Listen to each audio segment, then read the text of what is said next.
we have a newly formed unit on monitoring and evaluation, and they work very, very closely with organizations. So it's not just about data collection, just about getting information just for our purposes, but again, building the capacity of organizations to understand how to utilize that information. It's something that, I, as an organization that I've worked with previously, we used to just say, you want numbers? We'll give you numbers. It's not about numbers. It's understanding what you're doing, the effect that you're having, how you're actually working with populations to make sure that that work is going forward. So it is my great pleasure to introduce this team. We are super excited about a lot of the work that they've already done, and they're always very happy to talk to a lot of our programs and grantees. So thank you. Thank you. Go ahead and go up here.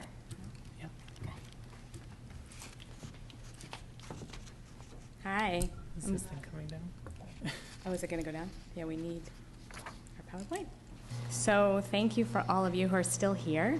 I recognize that the M&E portion is at the end of the day, which is not to in any way symbolize that it's sort of an afterthought, not at all. It's very much incorporated and integrated into everything we do. And that's what we're going to talk about today. So I'm Jessica Lieberman. I've been working here in our programming office for almost 4 years and working on monitoring and evaluation, program design and learning, all the pieces of it, all that time. And realizing that I was starting to spend more and more time on building our M&E practices, having brought Giovanni over from one of our implementers. We have another person on our team, Karen Chen, who some of you may know, who works actually remotely from the West Coast. And so it's my great privilege to step aside from some of the other work I was doing and to concentrate exclusively with the team. And we're hoping to bring an additional person on to work on M&E. So today we're really going to talk to you about our hopes and expectations on the front, to some extent on the front end as you're drafting proposals and bidding on an award. But it's also, we'll touch on things that'll be important, not just to put them in your proposals, but to actually use them throughout the life cycle of a grant. Oops. Okay. So, as I said, we have a new team. One of us can always help you with the work that you're doing on M&E, and the program officer can connect you to one of our M&E specialists. We have a flexible approach to M&E. We believe that you all know best. We know that M&E plans, the indicators can change. Just let us know. It's really about, just like in everything we do, I think DRL is well known for our flexibility and for our communication, and that it's a two-way street. So we know that not everything can be a success, and Giovanni and I sort of have a roadshow where we go and we tell people, and our colleagues agree with us, sometimes failure is okay. We want to be able to talk about that and learn from that. It's really, really an important part of what we do. Okay, so I'm going to turn some of this over to Giovanni, who's been working day in and day out with our colleagues in the office and with all of you to talk about sort of the components of our project design and different pieces of the M&E puzzle.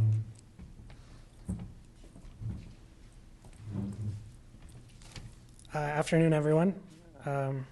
You all look extremely excited. And M&E, it's everyone's favorite topic, whether you love or you hate it. But we just wanted to go over a few of the proposal preparation steps and a few of the M&E resources that DRL can provide you. But as Jessica mentioned, we believe that our implementers know best. For that reason, you can find most things within the proposal submission instructions. For the most part, it'll provide you with an overview of how to submit a full proposal, and along with the PSI, we have an M&E primer that we'll be updating, which will be uploaded on our website soon. The M&E primer includes details and definitions of certain portions of, or certain sections of M&E documents and how to implement your M&E activities. The M&E related sections include a logic model template, an M&E plan, or a performance monitoring plan, as it's often referred to, and then an M&E narrative. And that's a 2-page summary of how M&E activities are conducted, by whom, how are they conducted, when are they conducted. We'll actually go over a few of the new templates that we'll be rolling out, but you don't need to feverishly type out because we will be posting them on our website. And also you can always follow up with your point of contact at DRL, your program officer, and they can actually send you these templates. They're all in Excel or Word format, so you can actually plug and play. And also this entire PowerPoint from the entire day will be posted, so you'll have access to that as well. Right. So just one thing that Jessica and I like to note to our implementing partners is that we're actually interested in understanding how you learned from your previous projects, whether there were failures, whether there were successes. The most important part of the way we approach M&E is to understand whether our implementers are actually learning from the projects that they've implemented in the past. So it actually helps within the proposal process for your project or your program officer at DRL to see evidence of learning, whether it was good or bad. We do like to know.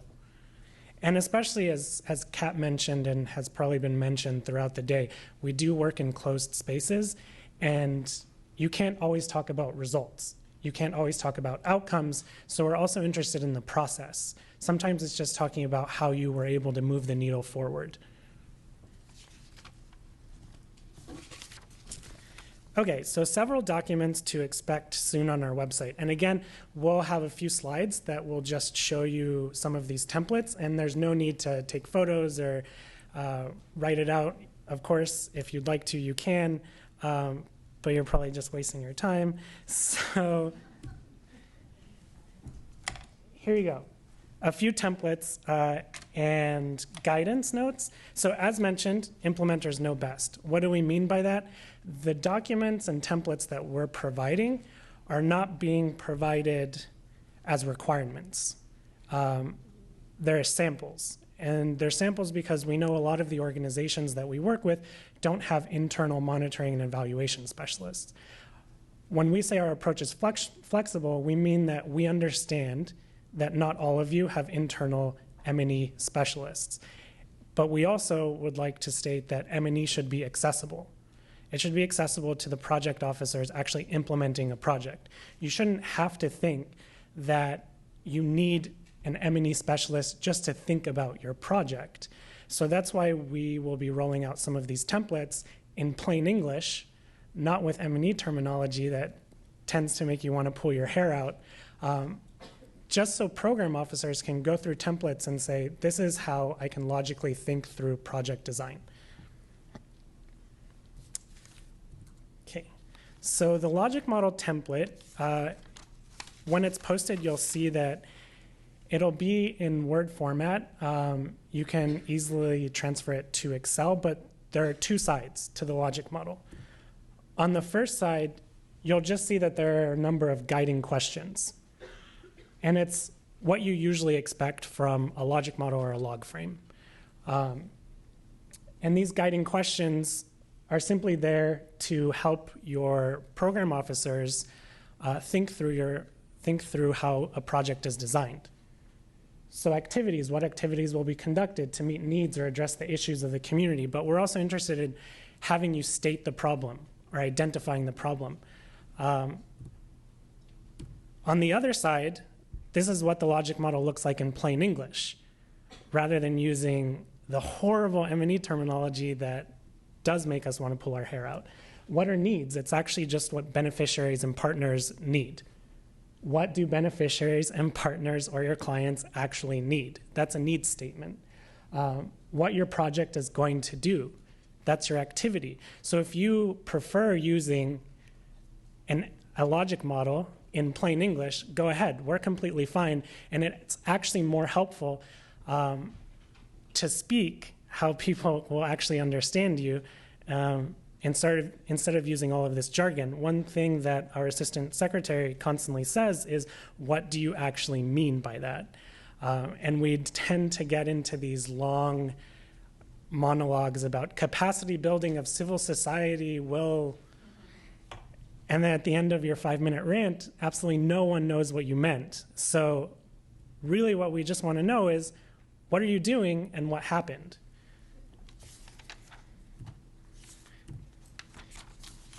So M&E plans. The M&E plan template follows the same logic as our logic model template.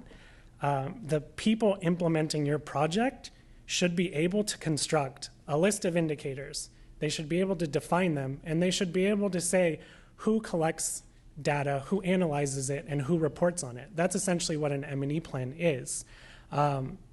You'll see again that there are a number of guiding questions, and then there are also examples. And the M&E template that will be posted online actually has a few output and outcome indicators so you can see what we're expecting. The last document that we'll be posting online is an M&E checklist. This is actually for transparency purposes, so you actually understand how a DRL program officer is going through the M&E sections in your proposal and grading you or assessing those sections of your proposal. There are sections on project description, logic models, the M&E, the 2-page M&E narrative, which is just the operationalization of the M&E plan, questions on performance indicators and evaluation. So this is just highlighting how you would be able to use the M&E checklist. Your program officers internally would be able to take this 2-page document, go through all sections of it, and actually ask themselves, did we include a brief overview of project activities and how do they contribute to achievement? One thing that we often see within the M&E sections of a proposal, it looks like they're not tied to the actual proposal narrative. So you tend to go through a proposal packet and then you get to the annex and it looks like the logic model was developed completely separate from the proposal narrative. I know that this happens because I used to be an M&E specialist within one of the implementing partner organizations.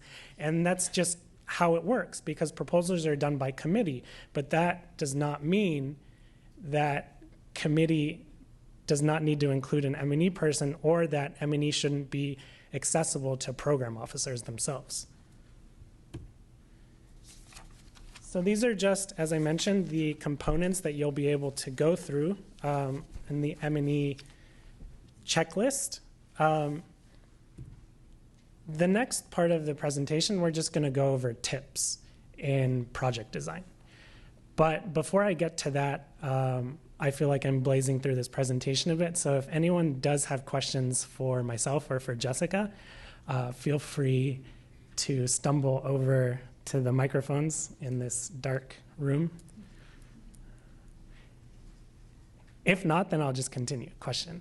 That's great. Thank you. I just noticed there isn't a discussion of the project's theory of change, which I'm used to doing for other funders. And I was just curious. I wanted to ask about that. We love theories of change. We've rolled some of it into the logic model template, but as we mentioned, we don't want to provide templates and sample documents and be completely directive. We understand that many of the organizations that we work with have their own internal M&E teams. So when you are constructing a proposal for USAID or for DFID, you may have to use their templates, or you may have rolled one of their templates into your internal processes. And so we don't actually want to impede your efforts in your evaluative thinking if you're used to forming a results framework or working through theories of change, then we're completely fine with that. We're extremely flexible. We're actually internally, we can map where the projects fit internally, but we welcome theories of change within the M&E sections. So yeah, I would just add, I mean, it's a great question, and I think one of the reasons why, as Giovanni noted, that it's not necessarily in these annexes or these parts that we're talking about now, is that we expect, and our colleagues, the program officers, do as well, that the theories of change are built throughout the proposal, right? So in a way, it was an oversight on our part, but that's because we think of it as explicit in that as you're going through the proposal, what's the context, what's the problem, like all of that is built, we hope, on a theory of change. What I was going to say, in addition to what Giovanni's just gone through, is that, you know, one of the things I do when I'm on a proposal panel, and I've been encouraging other people, is to start with a logic model, not to start with the M&E template. Actually, really, what makes me pull out my hair is when the logic model and the M&E template are exactly the same, because then I think, well, the job hasn't necessarily been done. But if a logic model is done well, then as he said, the theory of change is completely built in, and then the proposal can talk more about the activities that are going to feed into that. Thank you. Thanks. Pat Kraybacher with the Church of the Brethren, and I've had a question in the back of my head, and you kind of said something that makes it better ask that question. You know, we're a very small organization. We're getting back in the game, like I said. I had a 38-year career working for DoD and the Air Force, and of course, 20 years ago when performance measures came out, I was the Air Force rep up to OMB and help them figure out in '97, you know, how do we do this performance-based services stuff, and how do we measure it? And quite honestly, we had a bunch of political people who had to react to the statutes, but didn't really have any skills or expertise. And I'm not saying that I don't think you guys have skills. What I'm saying is what I saw unfold over the next 15 or 20 years was a bureaucracy that became so massive. And I was a contracting officer, you know, and so we're trying to issue solicitations that have meaningful measures and, you know, can evaluate proposals that come back in. So I'm just a little concerned as a very small NGO that has a very specified location right now that needs relief desperately, Northeast Nigeria. You know, I can bring my expertise from my DoD career to the table, but we don't have a standing team. And how would you look at an organization, you know, that says we bring in our people that have been to Northeast Nigeria, you know, that know what's happening there, and here's what we see as risks? I mean, we don't have a standing M&E team. We're a very small faith-based organization. So I'd like you to think about that question, because I know it can become a huge, you know, bureaucratic process. So we certainly didn't build out a unit to become a bureaucratic process at all. What we're really interested in is learning with all of you what works and how are we going to make those changes on the ground that are so important for the people who are trying to promote, protect, you know, defend human rights and save lives around the world. So we definitely, all of us across the office, take into consideration the size of an organization, the context of where they're doing the work. We know that local organizations or smaller ones that don't have international staff and offices and headquarters, you know, in different places around the world are going to have a different capacity. And programs will have a different levels of complexity. So we definitely, it's a nuanced approach. What we want to see, I think, more important than anything is that you know, that it's not just we want to do this and please give us money because we've already been doing this or we think this is a good way to go about it, but as we said before, that there is a logic, that there will be an outcome at the end, that eventually, hopefully, there will be some impact, and that impact we know that in our field in which we're all working, that doesn't come easily. It's hard to measure. Doesn't necessarily come at the end of a year or 2 years. We're really working hard on figuring out a way that we can work with you to measure the outcome and the impact after the end of a grant. We haven't figured that out bureaucratically yet, but we are working on it. So we'll keep you posted on that. So all I can say is it's not that we're, you know, taking a small organization and it's not that the big ones are preferenced or the little ones are preferenced. It just you know, it depends on the project itself. So we absolutely need to see, you know, all of these different components, but we recognize that people are in different stages and have different capacities. I think dialogue is critical. And that's what we're all about. We really are. Great, thank you. So this next section of the presentation will just be a few tips in project design, in your logic models, in your M&E plans, what to consider when going through your M&E checklist.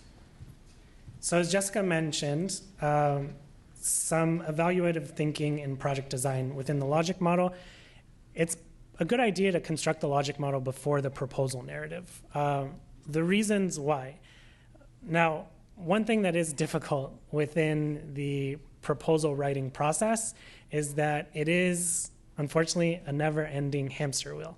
You're just always trying to hit the next deadline and complete your proposal. I think as donors, we tend to not do a great job because we annex the logic model, and it's at the end of a proposal and submission instruction document, or it's at the end of an M&E primer. And so you haven't even thought about the logic model, and you didn't even know it existed until you got to page 56 of the proposal submission instructions. Thinking through the logic model first, I think we can probably improve upon this by simply putting it at the front of the proposal submission instructions, so you understand that before you start writing a long proposal narrative, because you're going to have to write it by committee and someone will come in 2 hours before you need to submit it and completely derail your process, it might be a good idea to just take that logic model and have everyone sit down and say, this is how we're thinking about the logic behind our project. This is how it works from what we do to what we expect to happen. I think one important question to ask is that, will your project actually work based on the way it's designed? And this is, in M&E terminology, based around assumptions. When you're focusing on your logic model, I actually think that the assumptions are the most important part. When you're going from what you're putting into a project, your input, to what you're expecting to get out of an activity, an output, there are assumptions there.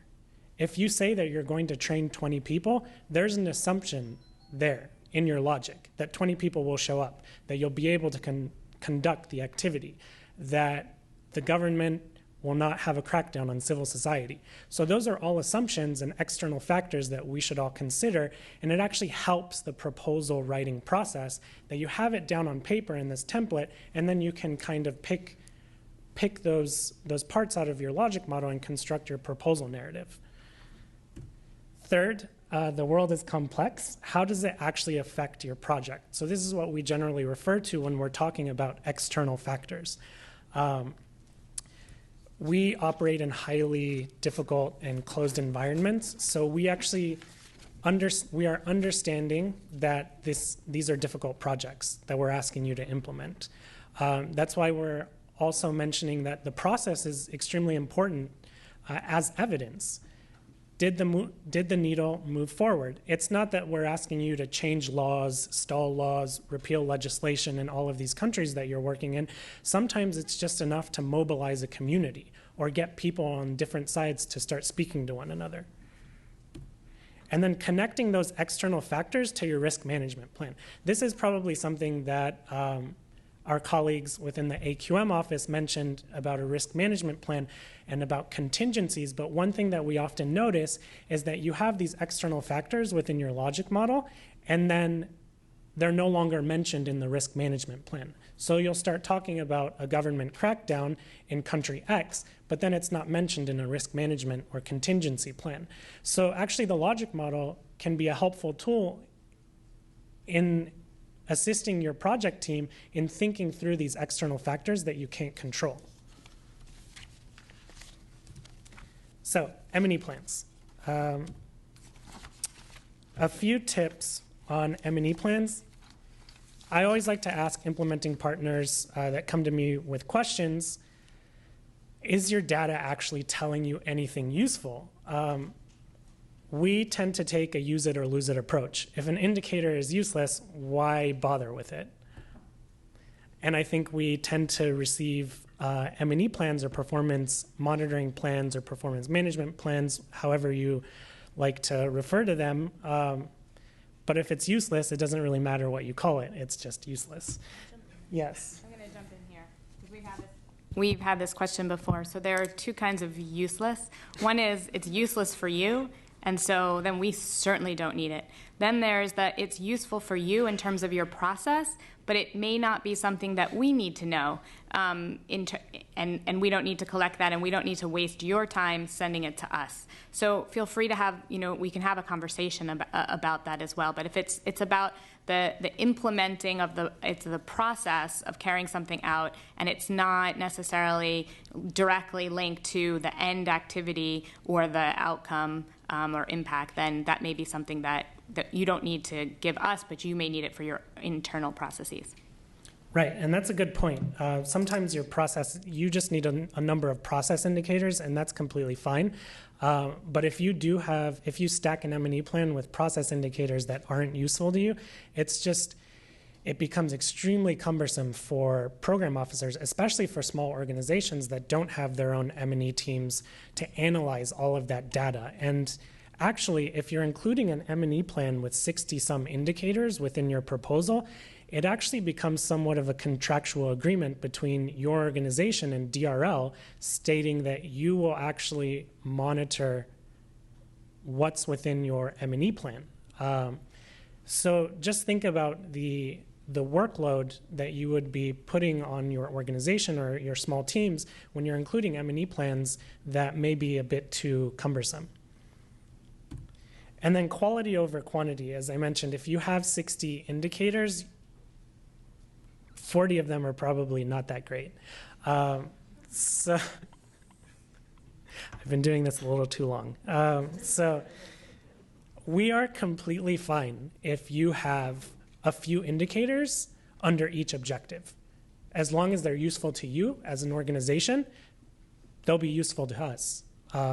It's, again, and we do want to reiterate that we stress learning. We do stress accountability to a point, but monitoring and evaluation should be flexible. So M&E plans can change. You just need to let us know. Question? Sure, we'll take a question. I have a really quick question. Yes. Maybe not so quick. Okay.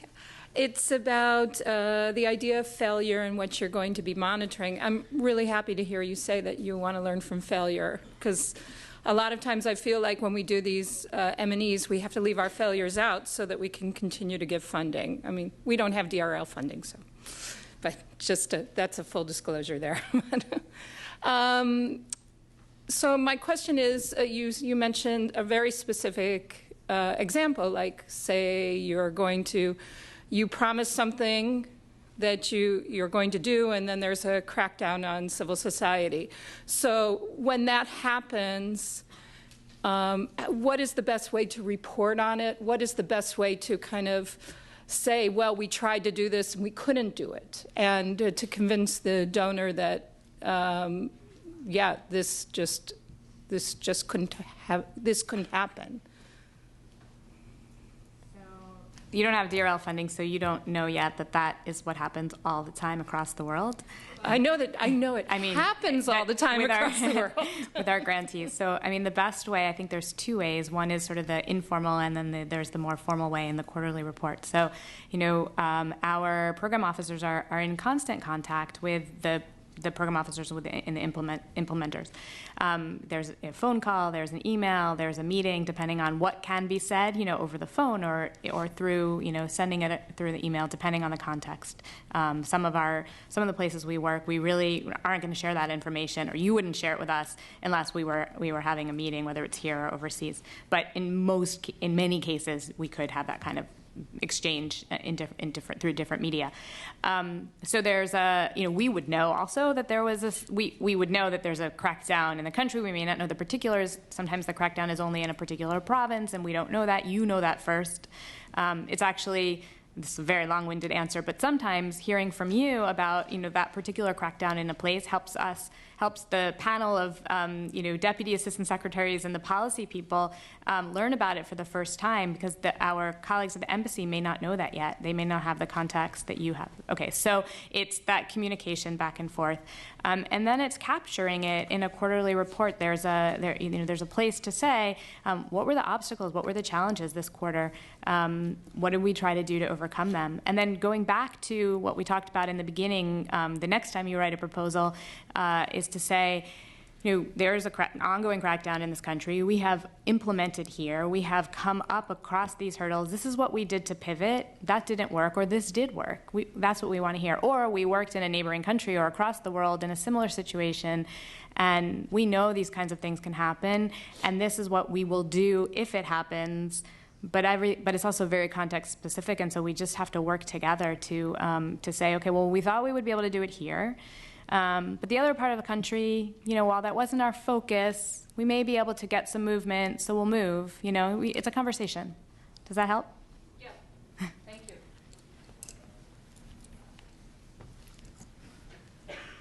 Right. And that's a great question, and we do welcome that sort of information within the narrative section of your quarterly reports and even just offline. But that's really what we want to reiterate here, is that M&E should be about learning. What I do want to mention, one thing, there is a balancing act in changing your M&E plan. So we do get, in certain circumstances, implementers that like to change them every quarter. If you're changing your indicators every quarter, or you're changing your M&E process every quarter, it's a little difficult to measure change when you don't have point A and point B, because they never exist. So please try to hone down on an M&E plan, or treat it as a working document, but at the same time, you do have to have a few indicators that are consistent so you can start measuring change. That said, within your M&E narrative, one thing that we often see is that your organization has a robust M&E system. That's generally a red flag for me, especially if you've only written one paragraph within the 2-page allotment for your M&E narrative. We would like to see what this robust M&E system actually entails. It doesn't mean that you have to get into the nitty-gritty of your M&E documentation within your organization, because many of you actually have that sort of documentation online. Again, we do believe that you know best. We just need to understand how you're actually monitoring and how you plan to evaluate your projects. Think beyond indicators. It kills me when people think M&E is only about indicators. We are completely fine if you take a story approach to your monitoring and evaluation. If you want to use processes like most significant change, if you want to conduct process tracing to evaluate your work, if you have any questions on what process or approach is actually most useful to evaluate or monitor your work, feel free to ask us. And if you don't have an internal M&E team, we can provide you with resources on other approaches that are out there, because it is difficult to evaluate this type of work, especially in closed spaces. But there's no need to reinvent the wheel, because the M&E wheel is constantly reinvented every day. And last, external versus internal evaluation. We have short funding cycles. Most of our projects are around 2 years. So if you don't, if your project budget is so small and you can't really afford an external evaluation, we know that many of your organizations do have internal M&E teams. And we're completely fine if your internal M&E teams are conducting evaluations of your work. I believe that internal evaluators can be completely objective in evaluating work. I don't think that they're only going to write about successes. In terms of external evaluations, if you have an 18-month project, we're not expecting you to have a baseline, midterm, and final evaluation, because by the time you start your project, it's time for your midterm evaluation, and it probably won't tell you much. So do understand that we are flexible when we do say we have these evaluation requirements, but please do tell us within your narrative whether you plan to conduct internal or external evaluation and what that actually looks like, who's conducting it. And again, that's not to say that your program officers can't conduct internal assessments or reviews. M&E should be accessible within your organization. And if you have a process in line to evaluate internally, then it's completely fine if you mention that your program officers are doing it. As long as evaluations come back to us stating that well, actually showing that it was done in an objective manner. So just a few takeaway points. I'll pass it off back to Jessica. Thanks, Giovanni.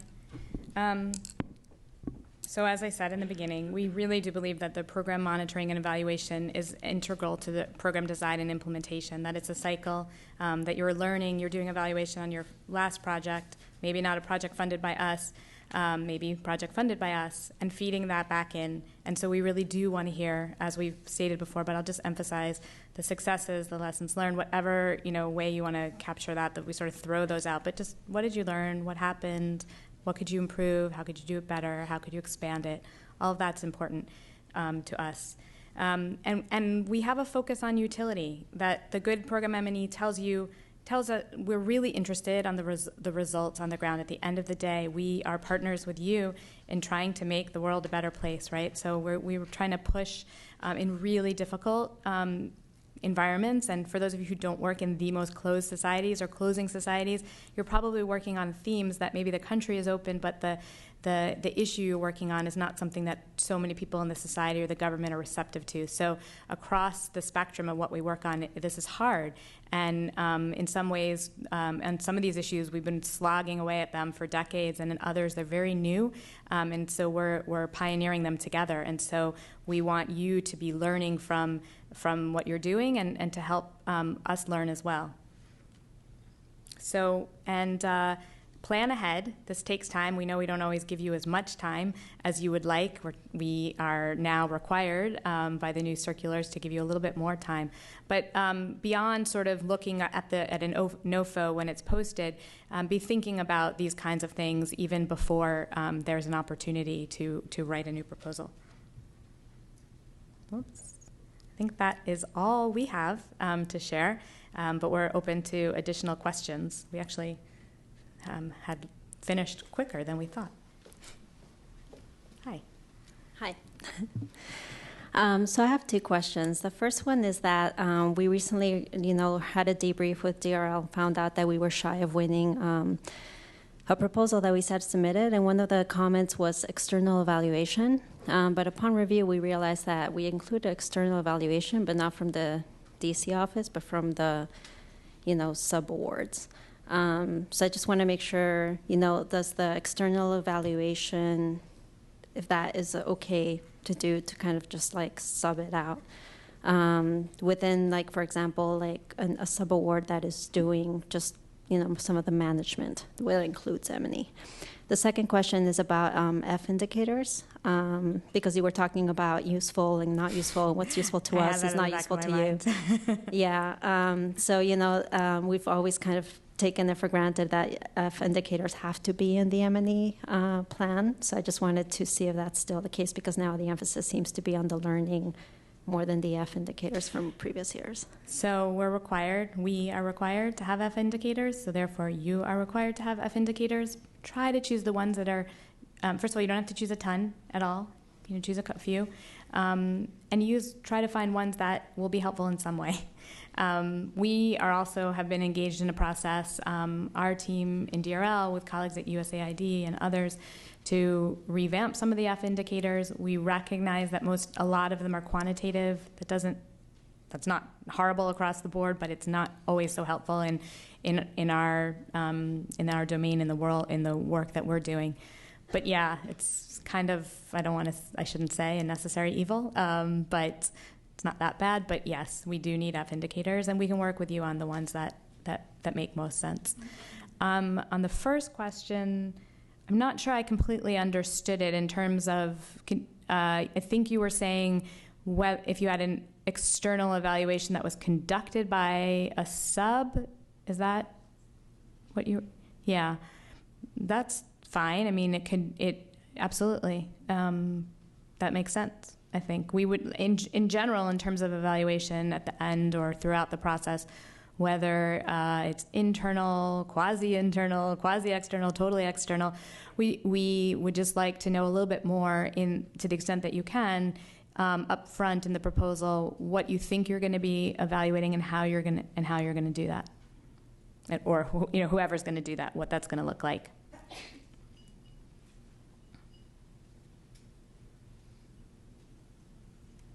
Nobody else?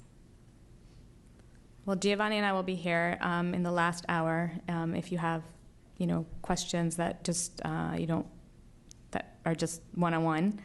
Right.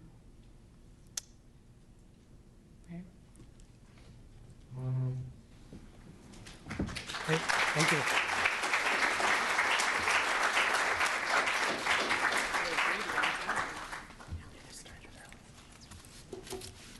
Hi. So we are ending a little actually earlier than we had planned. So if there's any lingering questions or anything, I think I'll keep these two up here and happy to take any general DRL questions or any suggestions or anything else that you all have. Anything? No? Okay. Oh, sorry, go ahead.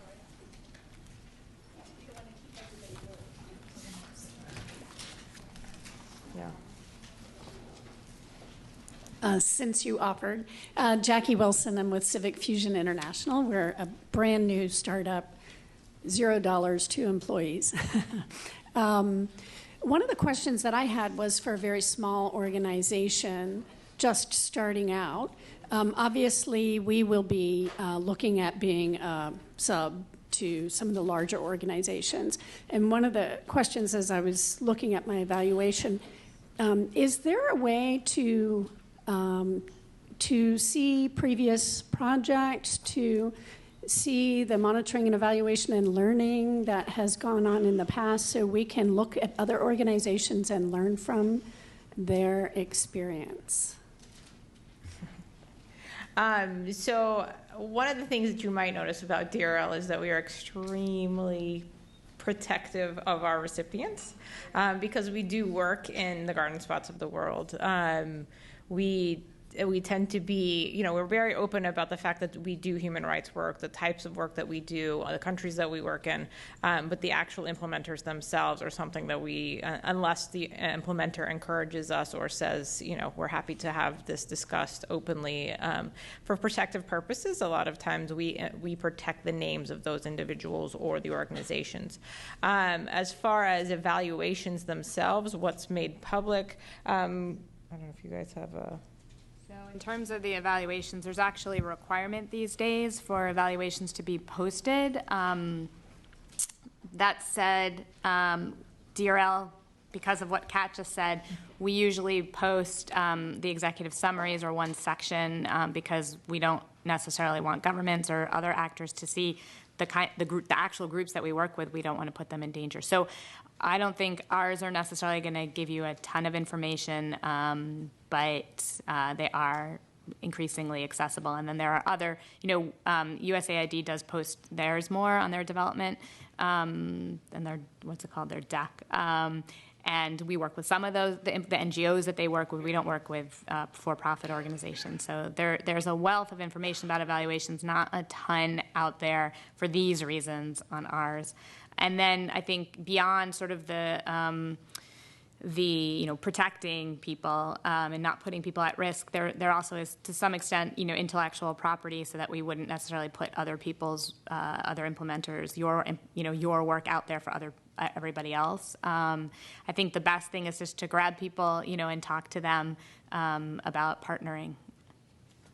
And there is actually on our website a list of types of programs and countries included. It doesn't list implementers, but it does give you a general outline of the type of work being done in those particular countries. So you can look that up as well. And there are organizations that are, again, a little more open about what we're doing, or it's not particularly sensitive. For example, Freedom House's Freedom on the Net report is something that DRL sponsors, and that's available and something that you can download actually from the Freedom House website. So I think we were this way? Sorry, go ahead. Hi, my name is Sydney Olenek from SIRE International. And first, just want to thank you guys. This has been really helpful and a really useful day for us. We have a question just about, we've noticed that over about the last year, the new NOFAs you're putting out for organizations that haven't established NICRA yet, the indirect cost can't be above 10%. And so we just were wondering if there's any flexibility and how strict that is, and if you see any movement on that in the near future. So the 10% flexibility or the 10% indirect cost that's allowable right now is because of the new circular that has allowed for that 10% indirect without a NICRA. So for those of you that don't know what a NICRA, it's a negotiated indirect cost rate agreement, and it's agreement that organizations have with the U.S. government stating that there's been a review of the indirect cost that an organization charges to an overall project, and it's agreement between the U.S. government and that entity, and it establishes a rate by which the indirect cost can be charged to every program. The OMB circulars have now incorporated what many funding donors used to implement anyways, which was a 10% allowability of a lot of organizations didn't actually even consider a lot of their indirect costs, so they ended up having to take that out through many various other mechanisms or in-kind contributions or whatever it be. So many donors had automatically given a 10% indirect cost rate. This just actually officially designated the allowability of 10%. Again, we work very closely with our grants officers, so if there are costs or deviations to that, asking for that or establishing justification, document. We can work with organizations on that. We have gone above the 10%, certainly. So I would just encourage you to make sure that that's very clear as to why that would be going over and exactly what that was for. I'll go over here. My name is Wei Chan Meng. I work for Chinese News. I'm the founder of Boxue News. So, in general, I think I talk about a little facts, then follow question. I would like to share with the room, what I observe in China. We have, quite over a dozen journalists arrested, sentenced. And recently, if you read the news, hundreds of churches or maybe thousands of churches forced to remove the cross, right?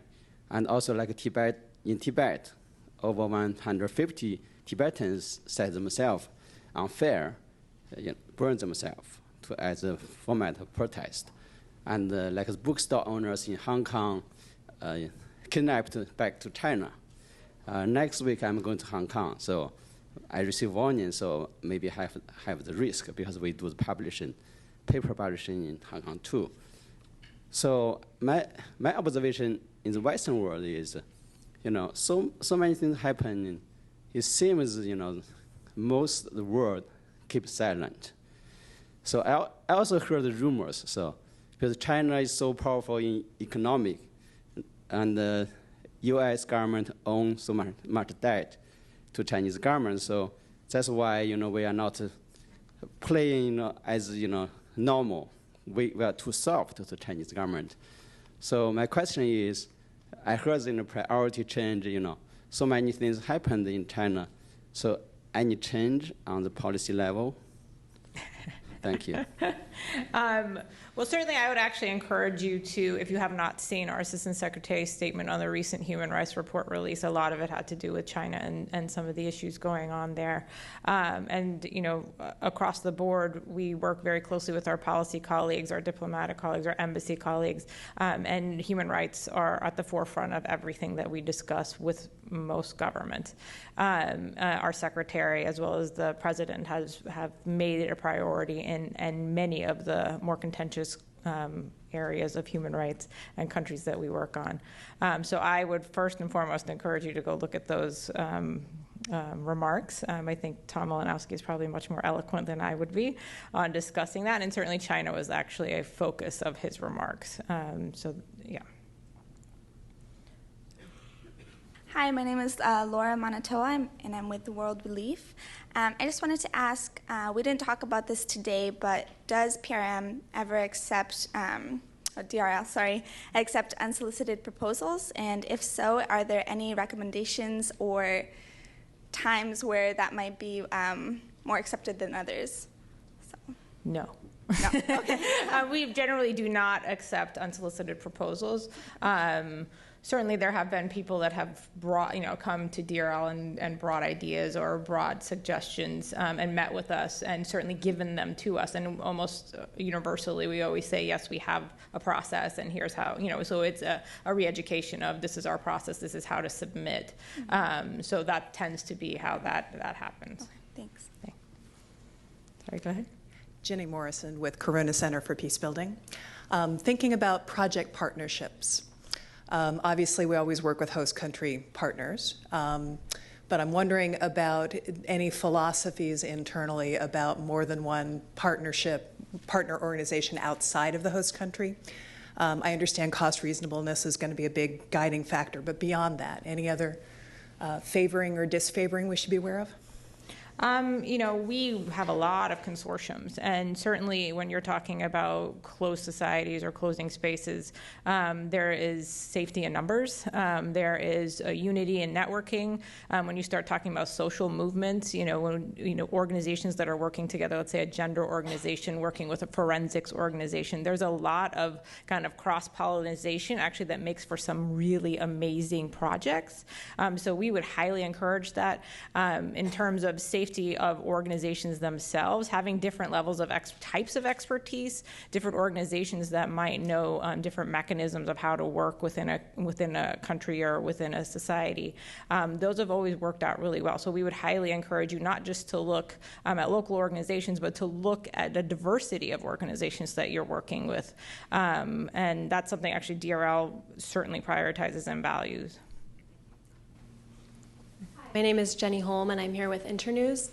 I wanted to talk a little bit about the concept of innovativeness in DRL proposals. I know that's something that you look for and look to support. I think that there has been a tendency, both within our organization and maybe more broadly, to interpret you asking for an innovative approach to mean sometimes something that's just online. But that's hardly innovative anymore. So I was wondering if you could talk a little bit about DRL's view for trends going forward in terms of innovative ideas that you've been seeing that have been getting you excited, maybe just some examples of things that have inspired you as a department that we could look towards moving towards broadly. I mean, that's a huge question, I realize that, but it would be all Kat's opinion. Yeah, kind of going back to what we were just talking about, new partnerships, new ways of looking at things that have been particularly successful. We've seen, consortiums and things form that we didn't even anticipate would be as successful, and I don't think even the proposals themselves realize how successful these partnerships would be. So looking at beyond your normal, even NGOs, a lot of, there might be public or private organizations that individuals or organizations are working with. So just looking beyond, and when we say innovative, we don't just mean put the word innovative in a proposal all over the place. That does not make it innovative, and people do that. And online does not necessarily make it innovative either. I mean, some of the tried and true training of trainers sometimes works, but just looking at newer ways of, if we're talking about China, the problems in China, some of those have been there for many, many years. What's a new way to approach this? What's a newer way or an opening that might not have been tried before? So that, I think that's what we mean by innovative. What is a different approach that hasn't been tried before? If I can just add to that, because we a long time ago, we used to talk about ourselves, DRL, as funders, as sort of the venture capitalists, because we have small amounts of money and we give out relatively small amounts of money, and then we hope to see good things happen and other people other donors pick it up. I think sometimes we ask for innovation, but then we've been saying ad nauseum today that we're working in these closed places, and sometimes just doing the work there in and of itself, because no one else is doing it, sometimes that's how we cast innovation, which isn't to say that the types of things that Kat was saying, I mean, with that we definitely want to see. But new ways of thinking about things. I mean, this isn't new, but just something that comes to mind. For decades, we've been working as a community on gender, right? First through development and then in human rights.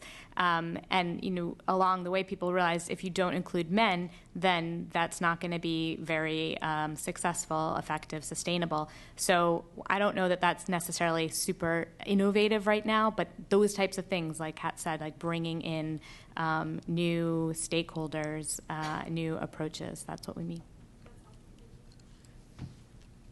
Anyone else? You want to add?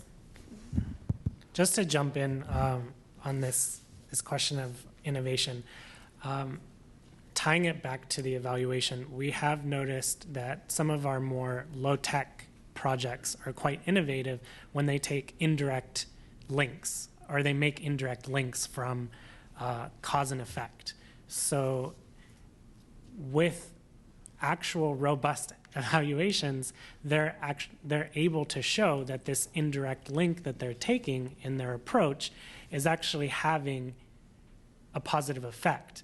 And it's not something in the sense of, let's train a few human rights defenders and see what happens, but, you know, getting at a different stakeholder group, or getting people to speak to one another that haven't really spoken, or having some early warning response system that's community-based. And early warning systems are generally thought of as satellite imagery and very tech-heavy, but it was a very innovative approach that an organization took to have it very low-tech, because it was based around what was feasible in the area where they were implementing. So I think even bringing in your evaluation team or bringing in external consultants to say, hey, let's test different approaches, I think we would welcome that. And I would also note that DRL, I mean, if you look at our solicitations, our NOFOs, they're not, we do everything via grants. We don't use contracts. And they're often slightly broad in what we're looking for. And part of that is because we trust our implementers to bring out their expertise, to bring out exactly how they're operating on the ground. So the overall objective and mission is there, but it's not as directive as a contract would be. We do look for the innovative approaches in terms of making them bring out the what is special about that organization and what is special about what they can do. So we do purposely keep things broader and not as directive, because we want to rely on what it is that you as an organization can do. So. Any other questions? Again, from DRL, we really appreciate all the work that you are doing. Whether or not you're working with us or other implementers or other donors, it really, truly makes all the difference. We deal with things every day that just really get to our hearts and make us upset and sad. And so seeing kind of an army out there of people that are fighting for the same things we are is just, I hope you all take an opportunity to greet each other and make networks between each other here today as well. I think it certainly makes you feel like you're not alone in the work that you're doing. And please know that there are people, certainly within the State Department and the U.S. government, that are very supportive of you and very supportive of the work that you do and are very passionate about the work that you do and supporting human rights the same way. So I can't say that enough. And I really, really appreciate you all coming out today, spending the entire day and listening to crazy things like M&E and super circulars and our front office who, like to discuss all of their policy priorities. We hope that was helpful.